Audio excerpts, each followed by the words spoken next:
today is not only a massive clusterfuck, which I'll explain in a minute, but also one of the best days ever because I have 2 kilograms of coffee beans and Little Mermaid game turned up for the Mega Drive! Hello and welcome back to Stop Hannah Time. I have traipsed through rain, wind, and I was going to say fire, but there wasn't any fire, so let's just say shitty bus replacement services for the train to get into the office today, not only to do the gym, but also to do this vlog and put it out, because I've been away for the weekend. So I've been over at the Boyth for the weekend, or the Bays, or whatever the fuck we call it nowadays. Been over with the boyfriend, who made me some very nice macaroni cheese that I brought in for lunch today. Thank you very much. I ate it all, and it was really good. But I'm not bringing back the plastic container because I accidentally threw it in the bin. I hope you all had a fantastic weekend. Thank you to everyone who came out to not only I-57, but the Gadget Show. I hope you all had a lovely time. It was great to see so many of you. Thank you to everyone who gave me things, including the Libby badge from Libby, or not Libby. Thank you very much. And also to the very nice lady who gave me some origami, which was well intentioned, but at the time I did think, oh fuck, you've taken my aunt. So thank you very much for that. It made us all giggle, which is the important thing. But yeah, it was so lovely to see so many of you. I hope you guys enjoyed the stage show. Videos of that should be available, I think now. I think Multiplay has the full I-57 one, and we have highlights, and I assume a similar thing will be happening to the Gadget Show, but you'll need to check the main Yogscast Twitter for that kind of information, because I don't actually know. The big news of the week? Year? Month? I don't know. We are no longer with Maker Studios / Polaris. This means that we're kind of going it alone for a bit. I don't know if you're familiar with Jesse Cox. I think he said he was just going to go it alone a bit as well. Basically, we think we're probably established enough that we can do this on our own. And also, things have changed on YouTube since the early days. You really don't need to be in a network as much anymore. I know so many different gaming YouTubers that have never been in a network because they started out so early. So we're giving it a go and just seeing how it works. It does also mean, of course, that any existing issues we had with Maker, that of course we can't actively acknowledge, have gone. So, you know, I don't know about you guys, but maybe if you really like certain games, you might want to consider checking them out. Oh, it's that way. Checking them out on my channel, because, you know, heaven forbid, all the episodes might actually be fucking up again.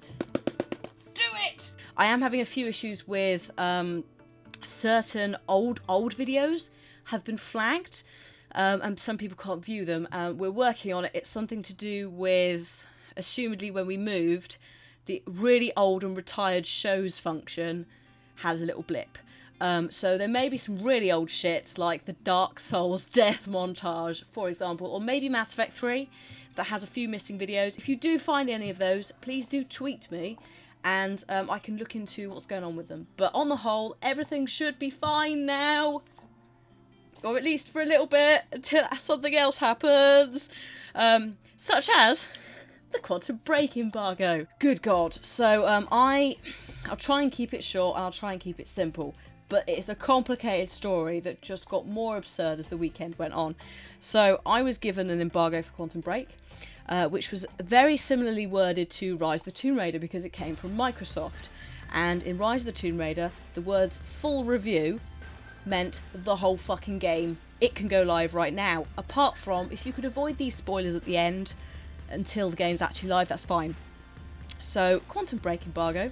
They've done this weird thing on the 22nd and the 28th where you could look at certain different parts of the game. Not the very first bit, but stuff after that. But it says on the 1st of April, you can all do your full reviews. And then here's a list of subsequent spoilers that we'd like you to avoid until the game goes live on the 5th. At no point does it say the starting cutscene. Now, I thought, oh shit, I fucked up here. And, you know, maybe I could have queried it. But IGN got it wrong. Fair few people got it wrong, including PewDiePie, I think, got it wrong. And as a result, I was like, oh, I'll take it down. It's not an issue. I'll repost it. So it's out now, by the way. The embargo is lifted now. I have written confirmation from a US representative that I have the right embargo date. So if anyone from the UK starts approaching me and saying I've got it wrong, I'm just sending them to the US because I'm not dealing with this bullshit anymore. Yeah, so PewDiePie put it out, Radbrad put it out, a few other people put it out, and halfway through the weekend the embargo changed again. So again, you know, different conflicting information shared amongst YouTubers, so it may all be bullshit, but the idea is that no one basically knew what was going on with the embargo at all. What we all thought was the embargo was not an embargo at all. It was just poorly worded, and actually what it meant was your full written review. That's the mistake that was made, assumedly. And then what they really should have done is, instead of trying to cover everyone in one embargo, gone, what are you? Are you a journalist? Are you a YouTuber? Are you a streamer? Right, here's your embargo. Don't send anyone else any other bullshit, because it just confused people, as you can see. So, the long and the short of it is, it's up now. Hopefully the embargo doesn't change again. Who the fuck knows? Some people are still operating on the fact the embargo is tomorrow. Anyway, the gist of it is that the Quantum Break videos are now back up, and I've put out episodes 1 to 4, because if we were still pretending that the first was the real embargo date, we'd be on episode 4 by now. So I figured, fuck it, I'll just chuck you all at like 1 to 4, and then tomorrow we'll start doing 1 episode daily. You're also going to have alternating days of Heavy Rain and Minecraft Story Mode, which starts tomorrow. So tonight is Heavy Rain, which is already out.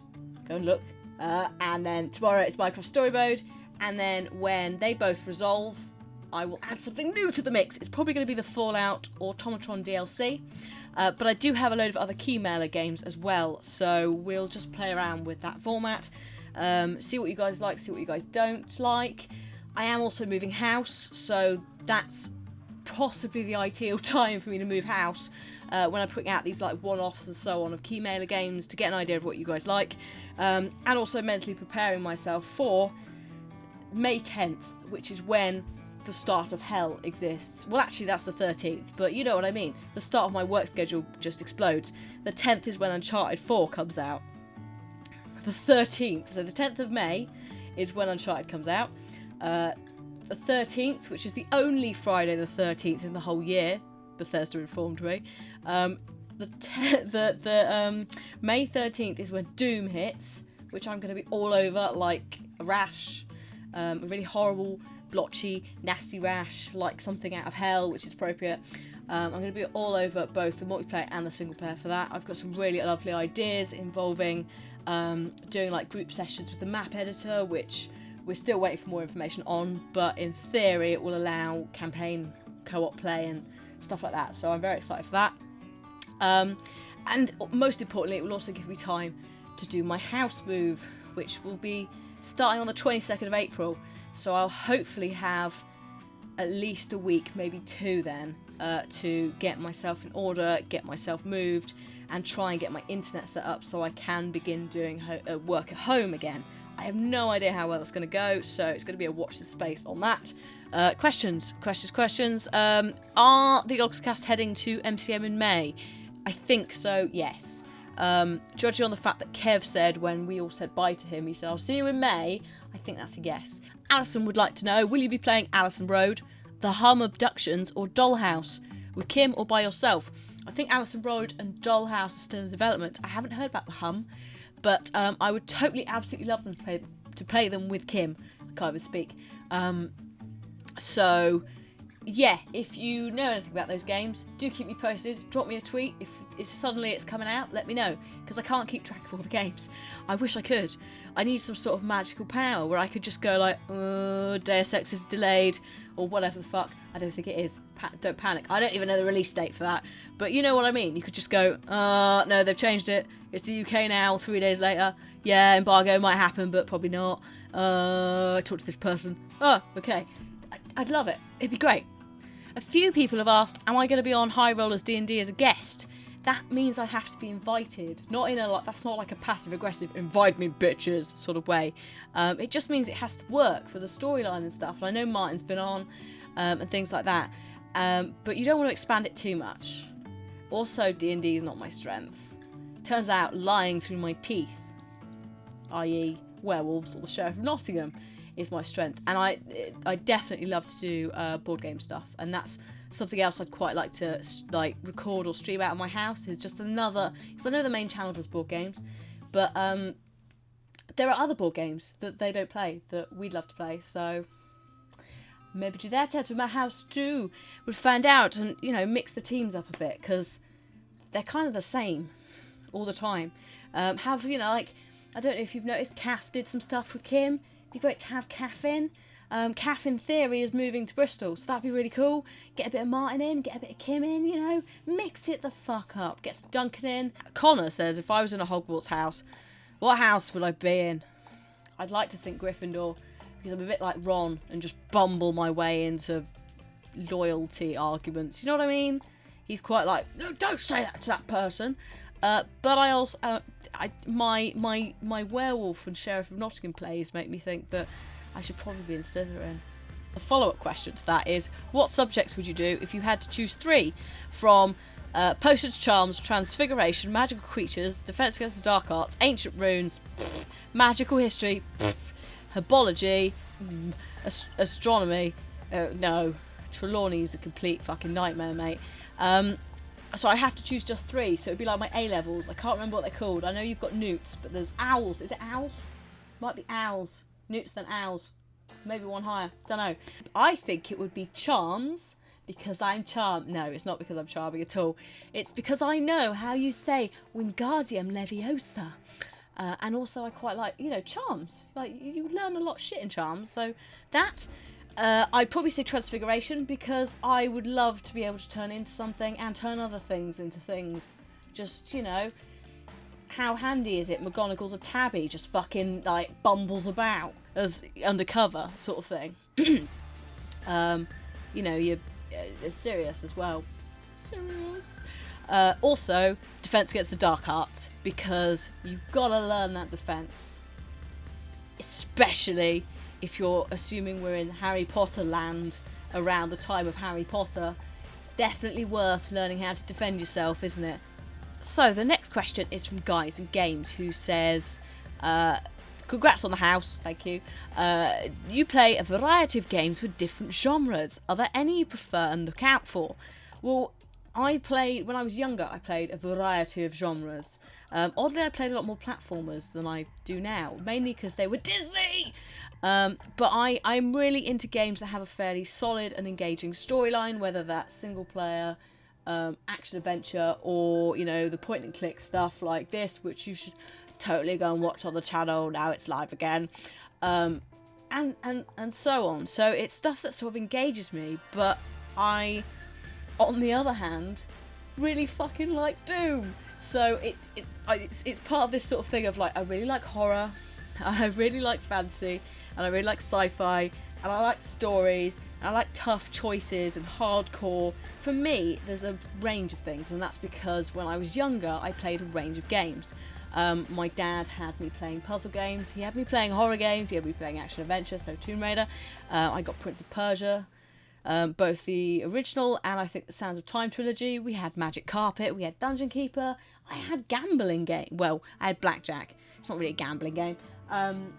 I had, you know, all the Disney, like, I'm looking down there because that's where some of them are that I bought. I had all the Disney games. I had loads of like DOS games that he just got from like PC Gamer and stuff on floppy disks. So yeah, it's a range, and it differs from year to year. There's some stuff I'll look at and go, that looks interesting, I'll give it a go. And some have pleasantly surprised me. I mean, look at The Walking Dead. Look at Infamous Second Son, for example. Both of those games, I was like, actually, these are quite a lot of fun. Like, Infamous requires a lot of work. And Far Cry as well. I only played Far Cry 3 because Yubi invited me out to play Assassin's Creed 3 and said we needed a video on Far Cry 3 as well. And so I was like, oh shit, I'll have to play it. Started playing it and was like, how the fuck have I not played this before? So it is mostly about experimentation. It's about looking around, doing things like going to E3, and Gamescom really helped for me because I get exposure to the trailers, and then I sort of go, okay, well, we'll just, mark it in your mind and then we'll revisit it. You guys as well really help, because some of you, like, I'll miss stuff and then people will go, you're going to play this? And I'm like, what the fuck is this? Like, where the fuck has this been flying under? What radar? Where? And then I play it and it's amazing. So, it's a mix of everything, and it's sort of what grabs me. The final question of the day is from Leah Jones, who says, what's my thoughts on the Assassin's Creed film adaptation? I am very pleased that they haven't gone down the Prince of Persia route, which was to rewrite the story, put a fucking white American guy in to play the Prince of Persia.